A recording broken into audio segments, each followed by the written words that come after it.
This is probably my very last video before I head out to Whistler Bike Park for a bit of a holiday and a bit of time doing some more filming with GMBM. And this is my guide on how you could get your bike ready for going to Whistler, or just if you're going on a mountain bike holiday.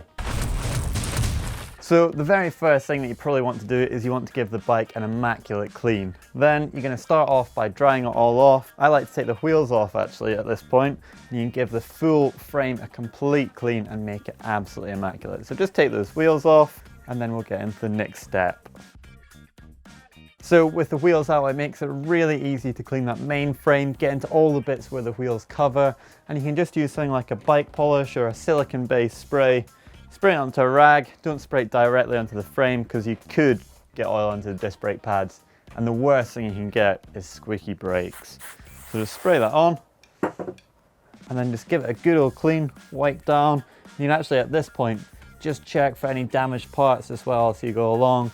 Look for marks or anything that actually could be a little bit of a worry. Whilst those wheels are out, it's actually really easy if you just come down to the back end, you look onto the brake caliper itself, and you check your brake pad wear. Now looking at my ones, I can actually see that I've got a whole pile left, and by that I mean that there's still a lot of pad. They're only maybe worn about 10%, but if you're down to maybe say 20%, it's looking thin, and you're right up close to the metal, then it's definitely a good time to change it. It's worth noting as well that brake pads can be really hard to get a hold of at bike parks or resorts, plus they can be really expensive, so they're definitely high up on my list of spares to take with me.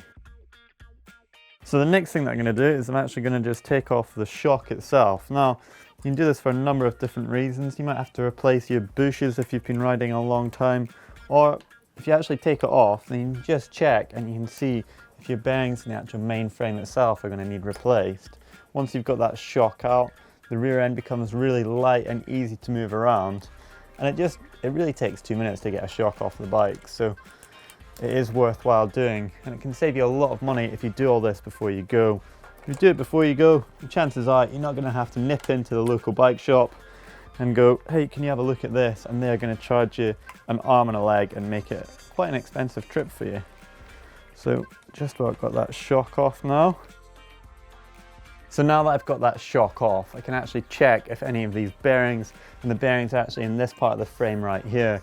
So if I just gently put my arm at the end and just rock it forward, going through that same motion as if the shock was in there, and this one is actually really smooth. It's still quite new, and I've been looking after it quite a lot as well. But if you did need to replace some bearings, you'd be really struggling to push this up. It would feel gritty. It wouldn't be smooth and you'd be struggling. It can really affect the performance of the bike, so you might want to get that checked out before you go away on holiday, because it can be a really expensive trip to the local bike shop when you're in the resort. So now knowing that all the hardware, the bearings, etc. are all still running smooth and I've got the shock back on, it's just a case of going through each pivot one by one and just tightening up. Yeah, these should all be pretty good, but just give them a thorough check. They do actually have torque setting, but you'll probably find that most home torque gauges and home mechanics won't actually have a torque wrench to do this. So just do them up quite tight. You don't want to do them up super tight, otherwise you end up rounding it and breaking it. And then whilst you're here, why not just check the crank arm as well, make sure that that's tight. And if you do feel that you've got a creaky crankset, then we've actually got a full video on how to take that apart, give it a clean, re-grease it, and hopefully get rid of that noise.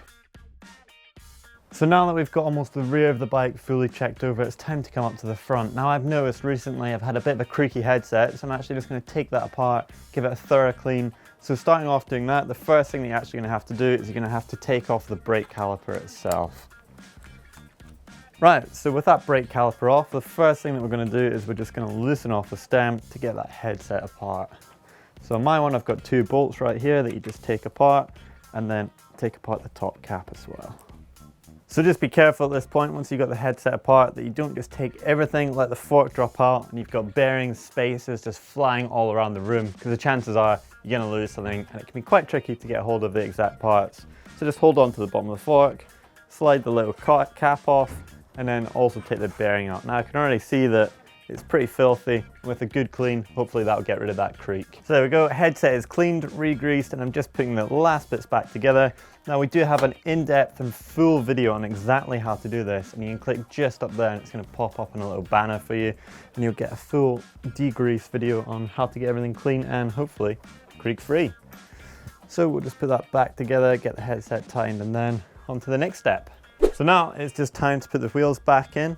So I'll give my axles a clean and also a re-grease. Again, it can just be a point where you can get some creaks as well, and it just means nothing's going to actually seize up as well. So a little bit of grease on there, and we'll just pop the front wheel back into the bike.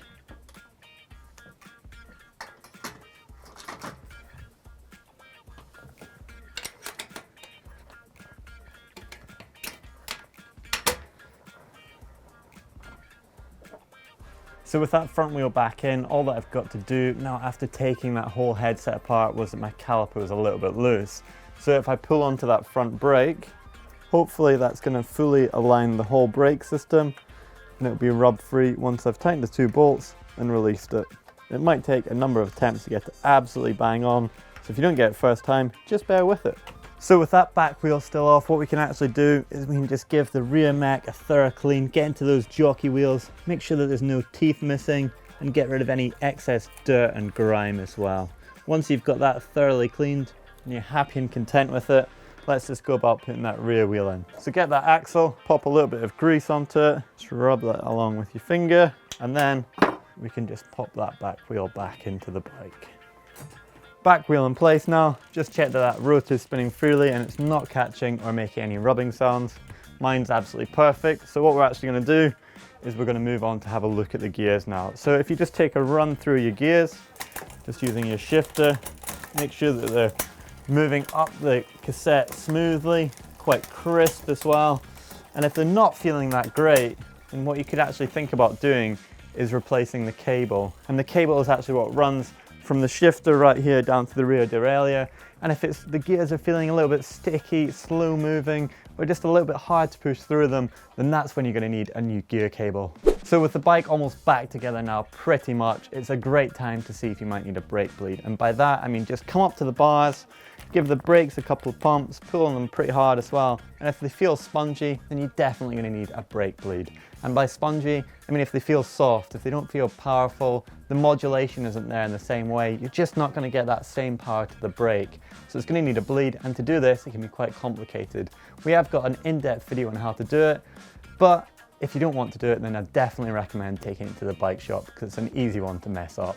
Let's take a once over at the wheel set, shall we? So if you just grab each spoke, if you start where the valve is, that's a great way to make sure that you go around the whole wheel. So just grab 2 spokes at a time, both sides, and just give them a little squeeze to see if they're tight or not. If you find that one's loose, what you're actually going to find is it's going to shuggle around, it's going to be wobbly, and it might need a tightening a wheel through. So just go all the way around the wheel.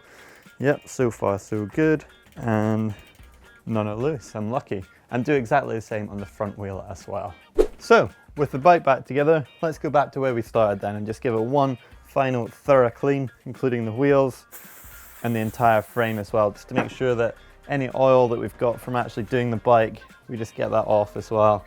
We apply a bit of a shiny layer as well, which makes the bike look really cool. And I'm really pernickety about making sure that bikes are clean and well working order and running smooth.